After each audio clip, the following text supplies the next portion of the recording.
بسم اللہ الرحمن الرحیم۔ السلام علیکم۔ خاندان اہل بیت کی فروغ اسلام اور استحکام دین کے لیے قربانیاں تاریخ کے ماتھے کا جھومر ہیں۔ انہی قربانیوں میں سے ایک قربانی صاحبزادی نواسہ رسول حضرت سیدہ سکینہ کی ہے۔ نواسہ رسول سیدنا امام حسین فرمایا کرتے تھے کہ مجھے وہ گھر اچھا نہیں لگتا جس گھر میں سکینہ اور ام رباب نہ ہوں۔ میدان کربلا سے لے کر شام تک کوئی ایسا ظلم نہ تھا جو پیاری سکینہ نے نہ سہا ہو۔ حضرت سکینہ کو اپنے بابا حضرت حسین رضی اللہ عنہ سے بہت ہی پیار تھا اور 4 سال کی بچی کو سیدہ زینب کے حوالے کر دیتے ہیں۔ سیدہ زینب اور سیدہ ام کلثوم اور تمام اہل حرم امام حسین سے لپٹ کر رونے لگے۔ امام حسین رضی اللہ عنہ کی شہادت پر ایک قیامت کا سماں آ گیا۔ بالآخر امام حسین رضی اللہ عنہ اپنے گھوڑے پر سوار ہیں۔ یزیدی فوج میں یہ ہمت نہ تھی کہ وہ آپ رضی اللہ عنہ کا مقابلہ کر سکے۔ یزیدی فوج آپ رضی اللہ عنہ سے 10 میل دور ہو کر آپ رضی اللہ عنہ پر تیروں کی برسات کرتے ہیں۔ تیر لگنے سے آپ رضی اللہ عنہ کا جسم تیروں سے چور چور ہو چکا تھا۔ اچانک ایک آواز غائب آئی کہ حسین اب تیری طرف پلٹ آؤ، میں تم سے راضی ہوں، تم بھی مجھ سے راضی ہو جاؤ۔ حکم خداوندی ہوا تو امام حسین نے اپنی تلوار کو نیلام میں کر دیا۔ جب یزیدی فوج نے دیکھا کہ تلوار نیلام میں ہوگی تو انہوں نے اکٹھے ہو کر امام حسین پر حملہ کر دیا۔ سنان ابن انس نے ایک ایسا سخت نیزے سے وار کیا جس کی وجہ سے آپ رضی اللہ عنہ گھوڑے سے گرنے لگے۔ اتنے میں بدبخت ہرملہ نے امام حسین کی پیشانی پر تیر مارا جس کی وجہ سے آپ رضی اللہ عنہ گھوڑے سے زمین پر گر گئے۔ جب امام حسین رضی اللہ عنہ زمین پر گرے تو میدان کربلا کی زمین ہلنے لگی، ہر طرف زلزلہ رونما ہو گیا۔ مولا حسین رضی اللہ عنہ کے گرتے ہی زمین میں موجود ہر چیز ہل گئی، آسمان کانپنے لگ گیا، ہر طرف یزیدی لشکر کا شور و گل اور شادیانے بج گئے۔ بی بی سکینہ خیمے سے آئیں اور آپ نے پوچھا کہ میرے بابا کہاں ہیں؟ ان میں سے ایک کمینے نے پوچھا کہ تمہارے بابا کا کیا نام ہے؟ سکینہ نے بلند آواز سے کہا کہ میرے بابا کا نام مولا حسین رضی اللہ عنہ ہے۔ تو آپ رضی اللہ عنہ کی آواز سن کر اس ظالم نے ایک تیر نکالا اور مولا حسین کے جسم پر تیر مار کر کہا یہ تمہارے بابا ہیں۔ تیر کے چلتے ہی بی بی سکینہ اپنے بابا کی طرف بھاگی آئی۔ بدبخت یزیدی فوج مولا حسین رضی اللہ عنہ کے ظلم کے پہاڑ توڑ رہے تھے۔ ننھی سی 4 سال کی بچی اپنے بابا جان کو قریب سے ذبح ہوتے دیکھ رہی تھی۔ شمر چھوٹی سی بچی کو دیکھ کر مولا حسین رضی اللہ عنہ کے جسم پر ضرب لگاتا جا رہا تھا۔ شمر نے مولا حسین رضی اللہ عنہ کی گردن پر 13 ضربیں لگائی تھیں۔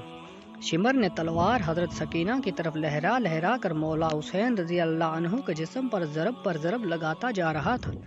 مولا حسین رضی اللہ عنہ کی جب شہادت ہوگی تو ظالموں نے آپ رضی اللہ عنہ کے جسم پر گھوڑے دوڑاتے رہے۔ کسی نے زین العابدین سے پوچھا کہ اے امام ہم کو بتا دیجیے کہ جب پہلی دفعہ خیموں میں آگ لگی تھی تو کس طرح سے چھوٹے چھوٹے بچے خیموں سے باہر نکلے تھے؟ یہ سن کر مولا زین العابدین کی آنکھوں سے آنسو بہنے لگے۔ آپ کے ہاتھ میں تسبیح تھی جو کہ آپ نے توڑتے ہوئے فرمایا بالکل اسی طرح جس طرح یہ تسبیح کے دانے بکھر رہے ہیں۔ یزیدی ظالم چھوٹی سی بچی کو زور زور سے ڈانٹنا شروع کر دیتا ہے۔ یزیدی ظالموں نے ننھے اور چھوٹے بچوں کے رونے پر بھی پابندی عائد کر دی تھی۔ قافلہ چلتے چلتے ٹھہر جاتا ہے۔ جس نیزے پر مولا حسین رضی اللہ عنہ کا سر تھا وہ نیزہ آگے کی طرف حرکت نہیں کرتا، وہاں ہی رک جاتا ہے۔ شمر امام زین العابدین کو کہتا ہے کہ تمہارے بابا آگے کیوں نہیں جا رہے؟ سید سجاد نے سیدہ زینب سے فرمایا کہ پھپھی جان بابا کا سر مبارک آگے نہیں جا رہا۔ یہ بات سن کر سیدہ زینب نے بی بی سکینہ کو تلاش کرنا شروع کر دیا کہ بی بی سکینہ کہاں چلی گئی۔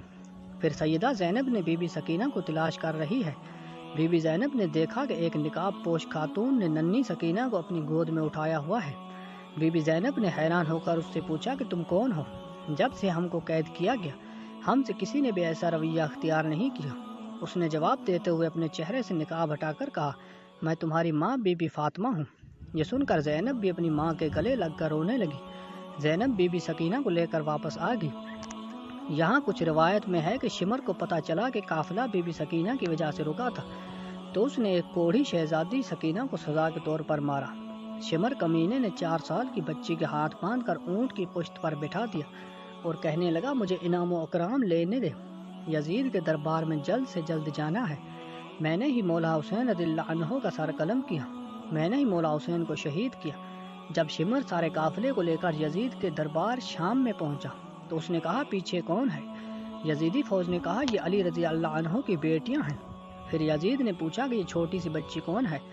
یزید کو کس کمینے نے کہا کہ یہ بی بی سکینہ ہے، یہ مولا حسین کی بیٹی ہے۔ سکینہ دربار یزید میں اس طرح کھڑی تھی۔ دربار یزید میں کھڑی سکینہ نے پاؤں اس طرح سے تھے کہ ایک پاؤں اوپر ہوتا تھا تو دوسرا نیچے، دوسرا اوپر ہوتا تو پہلا نیچے ہو جاتا۔ بی بی سکینہ کو اس حالت میں دیکھ کر یزید نے پوچھا کہ تم اس طرح سے کیوں کھڑی ہو؟ بچی نے کہا تمہاری فوجیوں نے ہماری یہ حالت کر دی ہے۔ یزید نے اپنے فوجیوں کو کہا کہ رسیوں کا کھول دیا جائے۔ یزید لانتی نے کہا کہ بی بی سکینہ میں نے سنا ہے کہ آپ اپنے بابا سے بہت پیار کرتی ہو، کہ آپ اپنے بابا سے ملنا چاہتی ہو؟ سکینہ نے جواب دیا کہ جی ہاں میں اپنے بابا سے ملنا چاہتی ہوں۔ اس کے بعد یزیدی نے امام حسین رضی اللہ عنہ کے سر سے کپڑا ہٹا دیا۔ یہ دیکھ کر بی بی سکینہ روتے روتے اپنے بابا کے پاس آ رہی تھی۔ یزید نے کہا نہیں سکینہ میں تمہاری محبت کا امتحان لینا چاہتا ہوں، تم وہیں سے پکارا تو دیکھتے ہیں کہ تمہارا بابا تمہیں کوئی جواب دیتے ہیں۔ یہ بات سن کر بی بی سکینہ نے اپنے بابا سے کہا بابا جان یہ میری محبت کا امتحان ہے۔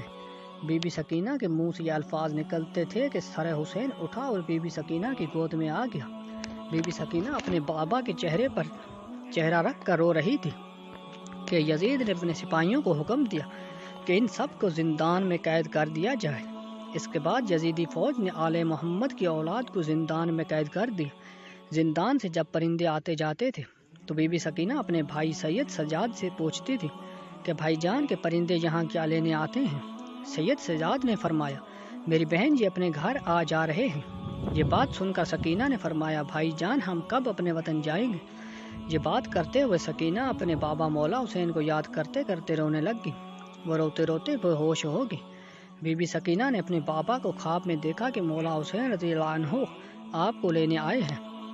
سکینہ نے دیکھا کہ بابا آئے ہوئے ہیں۔ سکینہ نے کہا بابا جان آپ کہاں چلے گئے تھے؟ شمر نے میرے سارے گوشوارے چھین لیے ہیں، شمر نے مجھے بہت رلایا ہے، مہربانی کر کے آپ مجھے چھوڑ کر نہ جانا۔ مولا حسین نے اپنے دونوں ہاتھوں کو پھیلائے اور فرمایا کہ بی بی سکینہ آ جاؤ میرے پاس۔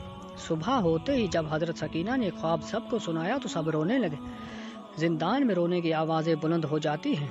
یزید سو رہا تھا۔ جب زندان سے آواز بلند ہوئی تو یزید نے اپنے سپاہیوں سے اٹھ کر کہا یہ کیسی آواز ہے؟ یزیدی فوج نے کہا لگتا ہے کہ وہ حسین کو یاد کر کے رو رہے ہیں۔ یزید نے اپنے فوجیوں کو کہا ان کو حسین رضی اللہ عنہ کا سر دے دو تاکہ ان کے رونے کا شور بند ہو جائے، میں سکون سے سو سکوں۔ یزیدی سپاہیوں نے سر مبارک زندان رکھ دیا۔ جب مولا حسین رضی اللہ عنہ کا سر مبارک زندان میں گیا تو سر مبارک کو دیکھ کر سب رونے لگ گئے۔ اپنے بابا کا سر مبارک بی بی سکینہ اپنی گود میں رکھ کر بہت ہی زیادہ روئی۔ سکینہ اتنا روئی کہ روتے روتے سکینہ دنیا سے پردہ فرما گئی۔